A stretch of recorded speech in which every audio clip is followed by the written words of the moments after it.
parler. Ah mais ils ont commencé. Ils ont pas le temps. Ils ont pas le time. On est en BO5 du coup. Winner semi-final, Polynomis Flo, on est sur PS2. Polynomis qui en théorie joue à domicile, mais contre Flo, est-ce que t'es vraiment à domicile quand t'es sur PS2? Je ne sais pas. Surtout que bon, ce match-up on l'a vu et revu et c'est très compliqué quand même pour Lucario en général. Non seulement c'est un personnage capable de tuer relativement tôt, ce qui ne permet pas à Lucario d'accumuler de l'aura, mais en plus de ça, en termes de recovery, en termes de mobilité et en termes de disjoint aussi, Lucario prend relativement cher. Ouais, sauf quand il prend des F-smash, il met des F-smash comme ça, on a pu le voir ici, mais surtout en face, Flo, c'est sûrement un des mecs qui connaît le mieux Lucario de France. Gros backer en attendant, mais il a tellement dosé avec Jeddah. Ah oui, vraiment. Il connaît Lucario. S'il perd, c'est pas de la mécanique de match-up, c'est Polynomis qui aurait été là. Absolument. Oh, ok. Voilà, joli. On lui laisse pas le temps de réfléchir, on trump directement. Et j'aime bien maintenant, en ce moment, la méta en France, elle a l'air de se développer là-dessus, où on va faire ce 50-50 entre, on passe 50-50, mais on va conditionner les gens à attendre un ledge trap. Du coup, le trump est quasi garanti, les gens ne s'y attendent pas. Maintenant qu'il est moins efficace que par rapport à Smash 4, on est obligé de conditionner comme ça et ça finit par payer maintenant. Ouais, c'est vrai que pendant très longtemps, genre, le ledge trump dans ce jeu était complètement occulté. On se disait bah ça vaut plus le coup, nanani nanana, oh là là, on a ce temps là. On sent la Flo qui déroule complètement pendant qu'on raconte nos histoires de méta. Mais ouais, non, une très bonne option qui est maintenant beaucoup plus utilisée par les tops pour empêcher les mecs de dormir au ledge. Flo, lui, il a pris un lead de fou furieux ici et il le creuse. On les a vus, ses faces contre J. Il est en train de continuer et Polynomis qui est déjà un petit peu dans la galère. Effectivement, mais la galère, Lucario, il la connaît. La galère, il l'aime très bien. Il a une stock de retard et déjà 78%. Tu vois les mains bleues en train de briller de son côté. On va danser un peu avec l'aura sphère. C'est déjà des planètes qu'il est en train de balancer. Mais Flo, il connaît bien. Mais voilà, toujours ce F-Smash, il recule et avance, ce qui permet pas mal d'éviter certaines interactions, permet voilà, d'esquiver naturellement certains coups. Et là, pour le moment, c'est en train de payer. Mais il va falloir faire un peu plus que ça. À 114%, il peut créer le miracle parce que pour le moment, il a toujours pas touché cette stock de Flo. Non, il faudrait commencer à trouver quelques petites choses par-ci par-là du côté de Polynomis, comme ce dernier le hard call de ce jump au back air qui a été trouvé ici. Polynomis qui commence à mettre un petit peu la pression à Flo même. Hein. Là, on est à des pourcentages qui sont inquiétants. Qu'est-ce que ça fait peur Lucario dans ces situations? Vraiment, quand il te court comme ça dessus en avantage, c'est vraiment incroyable. Il a le confirme. Non, il l'a raté, c'était donc un VF tilt. Flo qui récupère le contrôle du stage là-dessus. On fonce tout de suite récupérer le contrôle du stage avec le B. On essaie d'avoir le confirme du côté de Flo, ça passera pas. Les deux cherchent le kill et les deux peuvent le faire. Dans ces situations, même si j'ai Roy, je suis pas serein, mais voilà. Oui, QR into back air. Flo connaît ses confirmes, il a une réaction à chaque fois parfaite. Quand il touche un soft spot de Roy à 8%, ça lui permet de souffler dans cette game parce que ouf, c'était pas fait. Hein. C'était pas évident et ce n'était que la première, hein, mais vraiment bon courage pour. Il a vraiment un sang-froid pour pouvoir hit confirme d'une telle manière, réagir au coup, savoir que justement tu as un confirme derrière. Il arrive à les avoir au bon moment. Il l'a eu avec OG, il l'a eu là aussi avec Polynomis et j'espère qu'il pourra compter là-dessus encore pour la suite du set parce que ça s'annonce assez tendu. Polynomis, il est venu vraiment pour l'abattre, il a une très bonne connaissance du MU et ça se voit que là il est venu vraiment pour faire des performances. Ouais, tout à fait, il est pas là en outsider ce Polynomis, hein. Il veut se faire sa place au top FR, dans le top FR pardon, mais voilà, il a manqué un tout petit peu dans cette game et j'ai hâte de voir ce qu'il va nous proposer dans la suite de ce set qui est en BO5, on le rappelle. Il y a de l'adaptation qui va être mise en place par les deux joueurs au fur et à mesure du set. On part toujours le même match, écoute, toujours le même match-up, le même stage, on ne change pas une équipe qui gagne. Et j'ai trouvé surtout la game 1 hyper agressive. Ah, vraiment, c'était très dynamique, aussi bien d'un côté comme de l'autre, hein, aussi bien voilà, Polynomis, dès qu'il avait l'avantage, il essayait de le creuser au maximum. Flo, pareil, ce style toujours dynamique, toujours explosif que Roy peut lui permettre, il continue sans nécessairement aussi sortir de... J'y arrive plus. Il fait toujours attention à son désavantage en tout cas. Et tant mieux, parce que vraiment avec Lucario ça peut aller très vite si on lui laisse l'opportunité. Joli Tomahawk là-dessus, tu vois, il fait toujours attention à avoir ses feintes et ne pas nécessairement laisser beaucoup d'ouverture. Exactement, bon. Là les petites ouvertures elles sont trouvées quand même. Polynomis, attends, il a des tilts, il a call double jump au back air. On aurait tellement dit que c'était un confirme. Quasiment, ouais. Après le détilt de Lucario il s'est fait buff il y a pas si longtemps que ça. Il utilise beaucoup Polynomis. Et c'est pas pour rien là, c'était hyper intéressant. Polynomis il trouve des trucs de ouf quand il a son aura, il met une pression de malade et là en train il est en plus de creuser son lead, on a failli se prendre un gros smash derrière sur ce petit confère. J'ai pas de back air, on était un petit peu trop, c'était bien dire par Polynomis. La sauce à Flo. Ça va tellement vite. Ça va tellement vite et ça continue 150%. Là il est en train d'affronter un dieu surpuissant, un dieu de la destruction. Et voilà.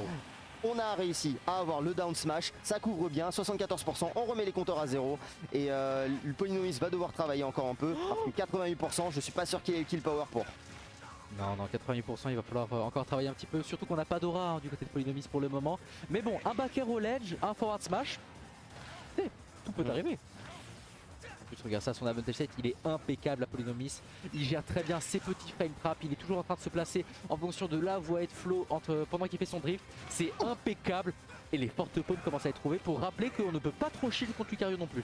Non, effectivement. Ah, il a overshoot là, Flo. Il a vraiment essayé un edge guard qui aurait pu payer. Mais très bel angle de la part de Polynomis. Il a très bien géré sa recovery. Au final, il renverse la tendance. Le down air finit par avoir raison de la deuxième stock de Flo.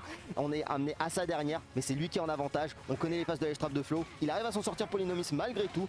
Et continuer de creuser un écart. Il se peut qu'on arrive à une égalité dans le set.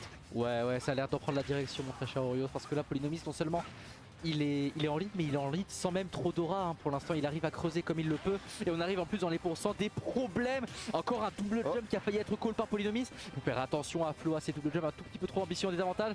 Ah, cette aura sphère dans le shield, elle fait tellement peur. On essaye d'avoir le sage mauvais côté. Il vient un jour de plus, mais le backer va toucher sa cible et prendre la stock. Rien n'est encore perdu pour le joueur du LOSC. Non, très clairement. Dans ces situations, il est même... C'est là où il brille, tu vois, il sait qu'il peut le faire en fait, il sent bien dans ce genre de situation. Un air trouvé à l'opposé, ça peut lui permettre de revenir complètement dans la game. Même si attention parce que c'est pareil, ils se font souvent avoir par les petits multis de Lucario. Les bonnes phases qui sont trouvées ici, beaucoup de pairs comme d'habitude et on est complètement revenu dans la game côté Flo. Une phase a suffi. C'est un très bon advantage state qui est en train de nous proposer là Flo. 72% auront été validés, il a un peu de rage, il y a moyen de faire la différence. On a essayé le mix-up avec la forte paume, joli la couverture avec l'aura sphère, mais beau pass fall aussi de la part de Flo. On a une bonne connaissance des deux côtés, ça se bat très bien. Joli, on revient là-dessus. Polynomis qui a toutes les armes en main, pair, encore un, ça commence à devenir compliqué pour lui. L'avantage de Flo, il est là. On arrive à chasser, le backer vient en toucher et on égalise du côté de Polynomis. Plus qu'on égalise, on fait imploser Roy sur cette stage, vraiment. Le backer en short top qui a été trouvé ici, c'était parfait de la part de Polynomis. Il lui fallait une touche, il galérait à la trouver depuis tout à l'heure. Elle est venue enfin, un partout. Polynomis qui montre que sa victoire sur Léon, c'était pas n'importe quoi. Il a le niveau pour ce genre de choses. Encore plus contre un joueur comme Flo qui connaît sur le bout des doigts ce personnage et ce match-up. Exactement, comme tu nous l'as dit mon cher ami ZHT, c'est malgré la connaissance de match-up de Flo, Polynomis arrive à innover, arrive à trouver les bonnes décisions. Et aussi je suis choqué du fait qu'il arrive à tenir la cadence du neutral de Flo. Ouais, il arrive vraiment à le suivre aussi bien en avantage que pouvoir se sortir du désavantage. Il arrive toujours à maintenir cette cadence très accélérée et avoir ce decision making incroyablement rapide. Exactement, alors que pourtant enfin, la pression infligée par Flo c'est pas n'importe quoi hein. Exactement. C'est un de rythmes les plus effrénés que je connaisse dans Smash Ultimate en France en tout cas.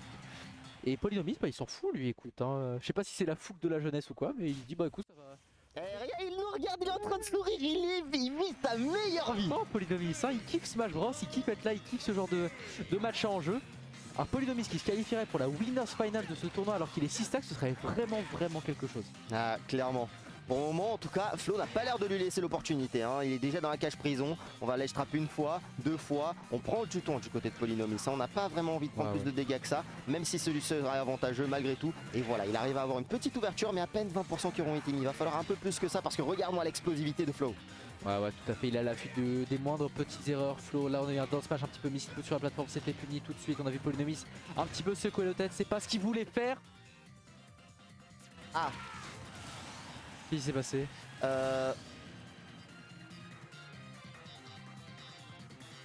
Ok, Flo a misclick, il y a eu une pause, c'est pas censé arriver. Flo lui-même. Il a drop sa stock naturellement. Lorsque vous faites une pause dans le jeu, vous êtes censé drop votre stock. Polynomis l'a pris sans trop de problème. Le F-Smash était déjà parti de toute façon, donc c'est égalité au final. Ouais c'est ça, il faut drop la stock quand on fait la pause. Des vieux moments sombres de Smash 4 nous le rappelleront, mais ça c'est des vieilles refs hein, pour qu'ils verront. Mais quoi qu'il en soit, ouais ça fait... C'est un petit peu dommage, écoute, ça casse le rythme de la game, ça fait un petit peu de jeu, etc. Un petit peu, ouais. Et ouais, c'est après, comme dit Otakuni, il faut désactiver la pause dans ce genre de match. Hein. Ouais, effectivement, c'est des soucis techniques, ça arrive. Mais ça n'empêche pas les joueurs de garder le rythme malgré tout. Hein. On voit que Polynomis il s'est fait un peu maltraiter, déjà 102%, mais il garde quand même la cadence là-dessus. On arrive à voir le side bait du côté de Flo, mais c'était pas le sweet spot. En tout cas, je pense pas qu'il serait vivant après. C'était le spot, c'est juste il a manqué un pixel quoi. Ah ouais, quand même. Ouais bah ouais. Oh, le strong UR qui va tuer. Mais ouais genre en fait le side B c'est beaucoup de base knockback tu vois. Là on était assez proche du milieu du stage, c'est pour ça que ça n'a pas tué tout de suite. D'accord, ouais, je comprends mieux. Pendant côté Flo, malgré la perte de stock un petit peu early, là on est toujours en lead. Hein. Il s'est pas laissé abuser par ça, il continue d'appliquer sa pression comme si rien ne s'était passé. Et puis attends, backer, non, ok, on le garde fraîche, pourquoi pas. Ça commence à être compliqué pour Polynomie. Aïe. Parce que la mort. C'est vraiment presque la mort. Polynomis qui est obligé d'utiliser tous les tours dans son sac pour pouvoir revenir, sortir de ce ledge, sortir de la cage prison. On est per safe, ça passera pas, mais la dash attaque en punish de landing va arriver. Plus d'or à se faire pour toi, mais le back air pour confirm va arriver.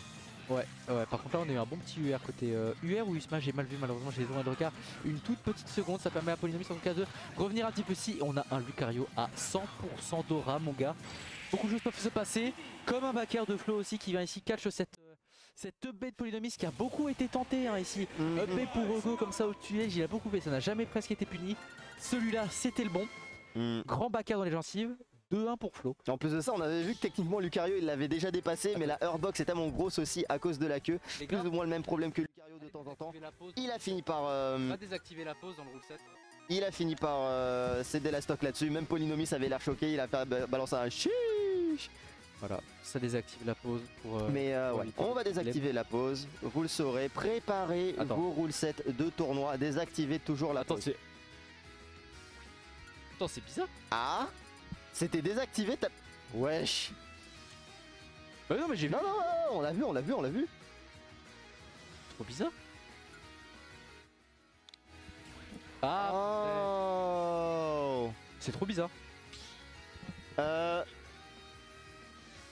Chris, trop chelou. C'est peut-être le mode pack qui a fait le bug de la pause. Parce que là sur le rule set c'était désactivé. À voir.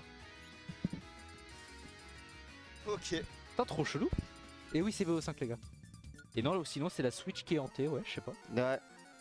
Putain, je suis trop chelou. Pardon, pas chelou du tout, mais je suis choqué. Trop bizarre. C'est la première fois que je vois ça. It be like that, hein. Mais oui, sinon tout le top 8 est en BO5. Messieurs. Mesdames qui nous suivez, vous êtes nombreux. En plus, vous êtes 650 là, il y a du monde. Ah ouais, ça fait énormément plaisir ça. 650 personnes pour la première édition de cette overdrive. Merci infiniment. Et, ça fait le tournoi qui est qualitatif en plus. Hein. Pas de flop, rien du tout. Venue spacieuse.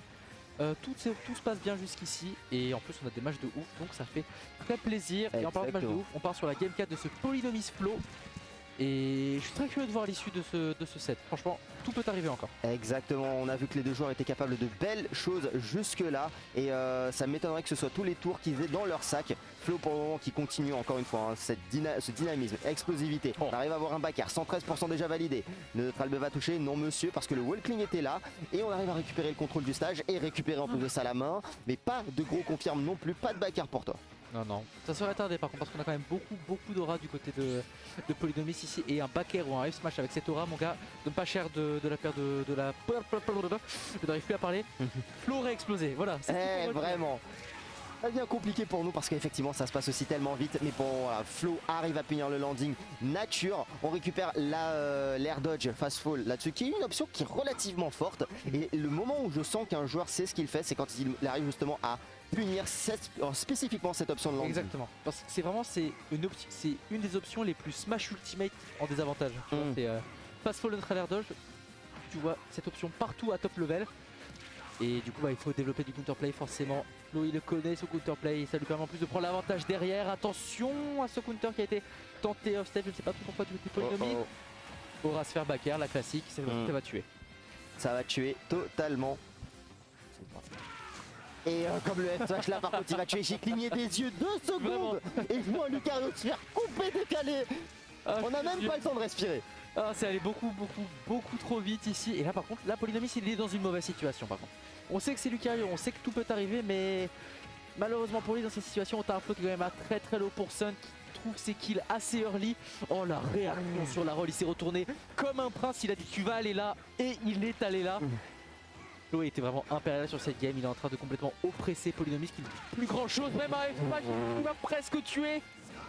crois que ça sonne la fin pour Polynomis. Absolument, hein, Flo est beaucoup trop à l'aise. Là, en plus de ça, voilà, Maître Kebabier lève l'épée vers le ciel, brûle ce qu'il faut, emballer ses pesées. Lucario est éliminé et Flo passe donc en Tout à top. fait. En winner.